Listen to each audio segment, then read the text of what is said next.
Welcome to Turning the Page. I'm host Donnie Morse of Confetti Antiques and Books, and today we are pleased to have with us Scott Johnson. Scott, welcome to the program today. Thank you for having me. You're welcome. You know, today in today's society, everybody is looking at things like coffee and tea and tobacco, caffeine, and you know, there's good and there's bad sides to a lot of these things.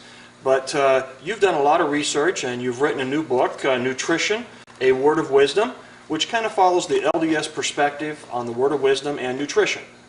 But before we get into your book, Scott, let's talk a little bit about you and tell us a little bit about your history and where you got started in nutrition and, you know, just your education and that kind of stuff. So, where are you from? Well, I actually am from this area. I was born in Provo and have spent most of my life in Utah County. I did get to spend 5 years of my life in California, both northern and southern, but I came back here to where my roots were, and I really started getting into nutrition when I started to experience my own health problems, and I was being treated for those with modern medicine, westernized medicine that most people would recognize it as, and just was not being treated to where I felt like I was getting actual help for the condition that I had. Treating the symptoms rather than the problems? Exactly, yeah. We were just trying to treat symptoms and we were doing nothing to stop disease progression or really reverse that situation.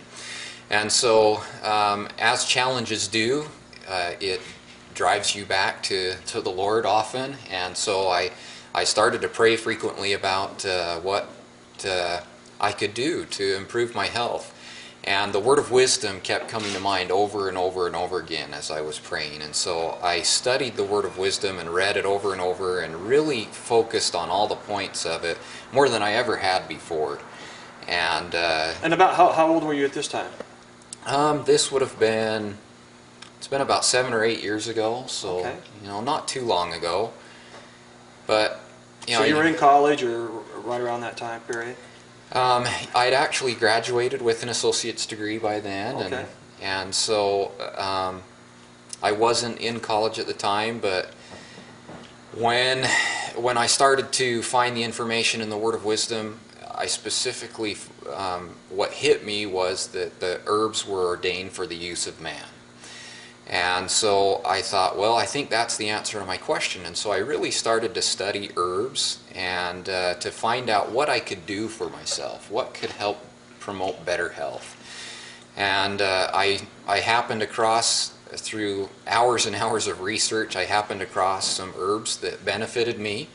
And from that decided, you know, this would be a lot easier if I had some education behind this, rather than having to differentiate between the salesmanship when somebody's just trying to sell me their product versus something that's actually beneficial. And so at that point I went back to school. I went to Clayton College of Natural Health, which is a distance education course which and I pursued a doctorate in naturopathy and completed that about 4 years ago now, and have been enjoying health and trying to help people get better health ever since.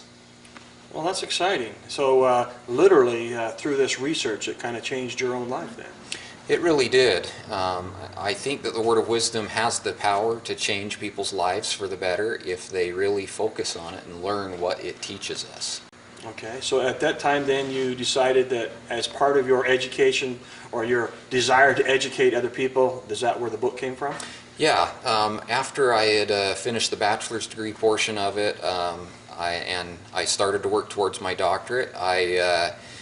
On the side, as I was completing my education, was writing this book, and as I would come across information through my training and the education I was receiving, I would add it to the book. And I was conducting independent research as well, and seeing what was out there that was said by both LDS leaders and prophets and apostles and the scientific community. And so I wanted to combine those things together to really have a good foundation of what nutrition is all about from somebody who knows our bodies the best, the Lord. Well, Scott, let's take a break, and when we come back, we'll talk a little bit about green tea. I know people have questions about that, but let's take a commercial break. We'll be right back. I'm Donnie Morris of Confetti Antiques and Books, and this is Turning the Page. Welcome back to Turning the Page. I'm Donnie Morris of Confetti Antiques and Books, and today we have with us Scott Johnson. Scott, we were just talking a little bit about your education and your background and your desire to help people understand nutrition. And with that, you wrote a book, Nutrition, A Word of Wisdom, kind of mingling your studies with nutrition and the Word of Wisdom. And before we went to commercial break, we talked a little bit about green tea. Why don't you tell us a little bit about tea in general? Well, we have been told that hot drinks in the Word of Wisdom refers to tea and coffee, and that's largely because at the time that the revelation was received, hot drinks that were being consumed in that time were the tea and the coffee. And subsequently, we've had Brigham Young tell us that revelation refers to tea and coffee when it mentions hot drinks. But so we know tea is bad, but there's a lot of different teas, right? We have herbal teas, we have black tea, we have white teas, and we have green teas. And in the book, I really separate those and tell you which of the teas is something that you could drink that maybe has some health benefits, and which of those would not, because they're tied to one plant. One specific plant is really what it comes down to, and I mention that and explain that in the book. Okay. To know more, I guess you talk about that in the book quite a bit. I do, yeah. I explain it very thoroughly and go through the reasons beyond the caffeine. Everybody just assumes, well, we don't want to drink coffee and tea because they contain caffeine, but in reality there is a lot more inside those drinks that we need to be concerned with. And when we have all of those combined together, and those different chemicals that are contained in the plants and in the drinks, then we really need to be concerned. I see. So you talk about caffeine and coffee. Today a lot of people drinking the energy drinks. Coke has kind of just been skipped over now. Everybody's drinking these high energy drinks. Are those bad for us? They are. The energy drinks typically provide you energy with significant amounts of caffeine. And even we've had trained athletes that have experienced significant health issues from drinking them. In fact, death has resulted from energy drink consumption.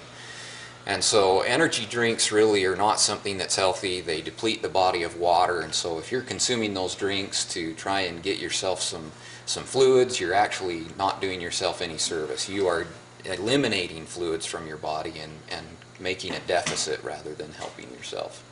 I see. So beyond the drinks, everyone knows that smoking is bad for us, but tell us a little bit more about tobacco. Yeah, tobacco, everybody knows that it's a lung cancer issue, and smoking is really the most preventable cause of death right now in the United States, and it's worldwide a problem. It contributes to way more than just the lung cancer, but we have stomach and cervical cancer, and esophagus gets affected. But it's also can cause some leukemias, which are blood cancers, and so it really goes a little farther than just the traditional lung cancer that everybody thinks of.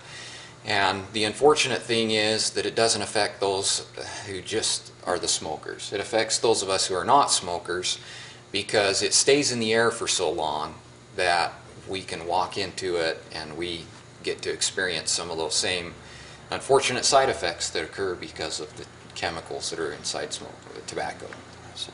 Well, you talk about a lot of the other don'ts from the Word of Wisdom in nutrition, but often we forget about the do's. Tell us a few things with the do's that we should be concerned with. Yeah, unfortunately, when we hear the Word of Wisdom, a lot of people think restriction, and they immediately go to those don'ts and say, well, it's just telling me what I can't do. But there is a lot of this revelation that really focuses on what we can eat and what we should eat, especially fruits and vegetables that are in season. There's a reason we should eat them in season, that we get fruits and vegetables at that time, and you get them locally especially, then we're going to get them at their maximum peak nutritional value. And so we're going to get more nutrients by eating those versus maybe some that have shipped from across the country or maybe even out of the country. We also talk about grains. Grains are healthy. Another thing, people automatically think meat. You know, we shouldn't eat any meat at all. Well, there are healthy meats, and so it does tell us that they are made for man, and meat is something that we can consume as part of a healthy diet. It's just we need to make sure we're consuming the right meats and avoiding some of the meats that aren't good for us. Now, before off camera, you were talking about Daniel. I found that to be very interesting. Would you share that with the public? Yeah, in the book I talk about the benefits and blessings that come from living the Word of Wisdom. And there are a lot of them. And people assume that they are predominantly physical blessings. And The run and don't be weary part. yes, and there are a lot of physical blessings that come from living the Word of Wisdom. We can avoid a lot of diseases and health conditions that come from not living the Word of Wisdom. However, there are spiritual blessings and also physical and mental blessings that come with it. The mental blessings, I reference Daniel in the book. We know that Daniel was taken among the children of Israel to come into the king's court. And he was supposed to eat the king's meat and drink the king's wine. And he went to the person in charge and said, you know, I don't feel that's a good thing for myself and my companions to eat. Can you let us eat pulse instead, which is a grain, and drink water? And at first he didn't want this. He's like, no, the king's going to get upset. But he decides, you know, let's just try it for 10 days. And so they did. They allowed Daniel and his companions to eat the diet that Daniel wanted to, and after 10 days they compared those people versus the other children that were in the court that were eating the meat and drinking wine, and there was a difference among them. And not only just the difference in physical appearance, but their countenance and also just their wisdom. They were wiser. And in that such a short period, 10 days, you could see a noticeable difference between those two. Well, you know, in my own life, I know oatmeal, which is similar to pulse, I guess, but just, you know, eating it a couple of days, a couple of mornings for breakfast, and I feel so much better. I feel so much healthier. I assume that's kind of the same deal, huh? It really is. The term "we are what we eat" is more literal than people want to even think about. Everything that we eat eventually breaks down and comes into the bloodstream and is used by the body to build us and keep us functioning. And so whatever we supply is like fuel in a car for the body. When we eat something, it's our fuel. And when we put good things in it, we're going to operate better. But when we put poor things in it, we're going to maybe have some problems. Now, the purpose of the book isn't so much as a guide to say, okay, here's what you need to do to be. It's kind of more just general good information for people, for them to decide to change their life. Absolutely. It's not pushy, and I'm not trying to make people change and go to an extreme in their diet. I just want to provide information so people are educated and can make an educated decision on what they should and shouldn't eat. And then hopefully they find something in here that they can do to change their dietary patterns or their eating patterns to help them promote better health. Well, as I see it, as in like in your own life, when you were out there and you were having problems medically, and you went to the doctors, you weren't getting the answers you wanted, you went and sought information, you got the information, and then you incorporated that into your own life and you changed who you were. And I think that's the purpose of the book.